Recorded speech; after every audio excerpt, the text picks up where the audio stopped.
그다음 두 번째로는 전 세계 강자가 된 나라 중에는 항상 어떻게 노동력을 유효하게 확보하는 문제가 가장 중요한 것이 됐습니다. 우리가 오늘날 미국이 강자가 되는 과정에는 한 중요한 계기가 마련되게 되는데, 이제 산업혁명이 영국과 독일에서 발생하게 되는데, 그래서 미국에는 기술자가 없습니다. 그래서 장관들이 유럽으로 가가지고 기술자들을 빼오는 걸 하는데 이게 한계가 오고, 자꾸 기술자를 빼가니까 이탈리아 같은 데서는 이민금지법을 만들어내고, 그리고 기술자들이 해외로 못 나가게 합니다. 근데 이때 미국이 어떤 정책을 발표하냐면은 루제나주, 요즘에 말하면 서부를 매입을 합니다. 프랑스로부터 매입을 한 후에 앞으로 미국에 와서 5년 동안 이상 살게 된다면 우리나라 땅으로 20만 평의 땅을 공짜로 주겠다는 걸, 이 정책을 발표하면서 유럽에서 3천만 명의 대량 이주가 발생하게 됩니다. 그러므로 인해 가지고 미국이 획기적인 전환점을 만들게 됩니다. 일본도 일본 2차 세계대전 중에 패망한 국가가 전 세계 전쟁을 해서 나갔던 젊은 군인들이 돌아오면서 일본 경제를 일으키게 됩니다. 2차 세계대전에 독일도 패망한 독일이 흥하게 되는 한 과정으로 보게 되면 인근에 있는 유고슬라비아나 체코나 이쪽에서 많은 막대한 노동력의 이동이 오게 되면서 그 나라가 일어서게 됩니다. 자, 그럼 우리나라는 지금 대한민국에 잘 생각해 보시면 현재와 같이 아이를 한 명씩 낳기 시작하면 2100년이 되게 되면 앞으로 90년이 지나게 되면 우리 대한민국의 인구는 2100만 명이 조금 넘습니다. 우리가 점점 더 베트남이나 여기 가서 시집 오는 여성들이 점점 더 많아지고 있습니다. 우리는 여하의 노동력 문제를 확보하지 못하면 대한민국은 절대 선진국이 될 수 없습니다. 그런데 이 문제를 돌파를 해 나가려면 남북 문제를 풀지 않으면, 우리가 북한에 뭐냐면 월급을 10만 원이면 지금은 줄 수 있는 사람이 노동자가 1000만 명 이상 있잖아요. 그래서 우리가 남북한 FTA를 하거나 이런 방법을 통해서 근본적인 새로운 경제 성장 동력을 만들지 않으면 대한민국은 직업을 구할 수가 없습니다. 그래서 새로운 노동력을 어떻게 확보할 건가라는 문제는 굉장히 중요한 문제로 아마 다가올 거라고 생각합니다. 그 다음에 세 번째로는 기술 혁신에 성공한 나라가 또한 역시 전 세계의 강자가 됐습니다.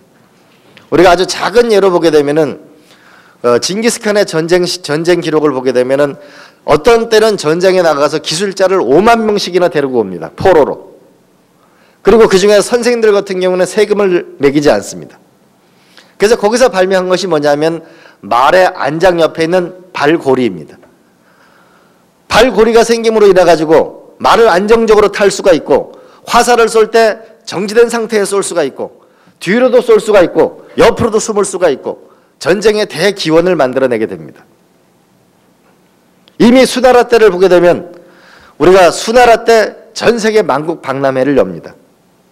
그래서 기술 혁신에 성공한 나라가 역시 전 세계의 강자가 됐습니다. 우리도 뭐냐면 지금 광주에 광산업이 있고 기아 자동차 때문에 광주에 그나마 경제가 유지되고 있는데, 우리는 어떤 기술을 가지고 우리의 미래를 열어나갈 것인가의 부분에 대해서 이 기술 혁신에 결국은 강한 민족이 결국은 성공하게 됩니다. 경제의 성장 단계, 발전 단계를 보면은 맨 처음엔 무역에 강한 나라가 흥하게 됩니다. 바그다드나 대략 뭐냐면 피렌체나 인근에 지중해가 있거나 이렇게 해서 바다로 나가는 길이 있거나 실크로드 주변에 있는 도시국가들이 무역을 통해서 부자가 됩니다.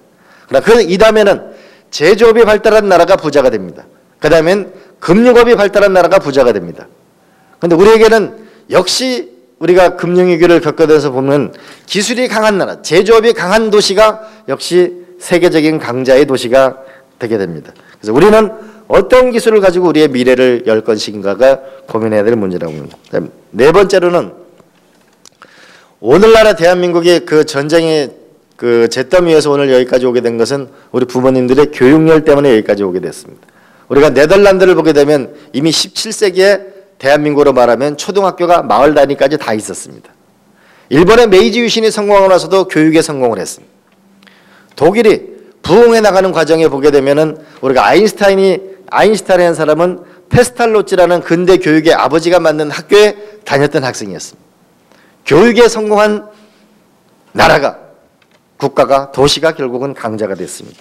또 하나는 위치와 물류를 선점한 곳이 역시 부자가 됐습니다. 우리가 울산이 되거나 광양이 되거나 인천이 되거나 역시 물류를 갖고 있는 쪽이 부자의 나라와 도시가 되었습니다. 자, 이렇게 이제 우리가 다시 한번 정리해 보면 통합과 관용을 가질 것, 노동력을 어떻게 확보할 것인가, 우리는 어떤 기술을 가질 것인가, 어떻게 교육에 성공할 것인가, 위치와 물류 문제를 어떻게 해결해 나갈 것인가.